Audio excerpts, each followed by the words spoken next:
Hello everyone, welcome to the unboxing of the Xiaomi Redmi Note 9 Pro Max. The Redmi Note 9 Pro Max comes with the Snapdragon 720G processor, a 64 megapixel rear camera and a 32 megapixel front camera.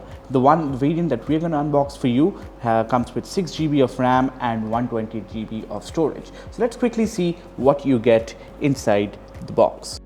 This should be the box for all the documents and the case, and this is the Redmi Note 9 Pro Max in person, and I'm gonna turn it on.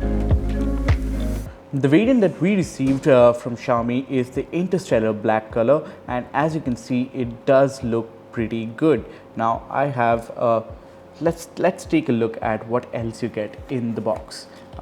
Here's one layer out, and this is the Mi 33-watt fast charger that you get out of the box, and that basically charges the 5000 mAh battery you get in the Redmi Note 9 Pro Max.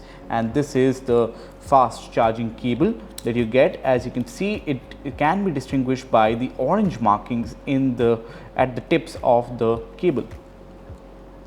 Now we're going to quickly take a look at what else you get in the box. Here's the SIM pin remover, where you can remove the SIM card tray using this pin, and then there's some documents which we're going to quickly take a look. This is the user guide that you get with the Redmi Note 9 Pro Max inside, and there's a TPU silicone case that should offer some level of protection to the smartphone. We're going to quickly check how the case fits the Redmi Note 9 Pro Max, and by the looks of it, it does fit pretty well, absolutely perfectly, with some raised edges for extra protection.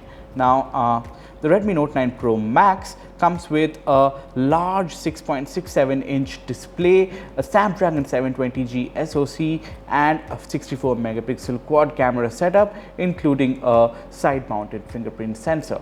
Using the smartphone, it does look pretty fast and snappy, owing to the fast 7 series processor, but a lot more investigation needs to be done to be sure just how the Redmi Note 9 Pro Max performs. For now, we're gonna end this video right here. Thanks a lot for watching.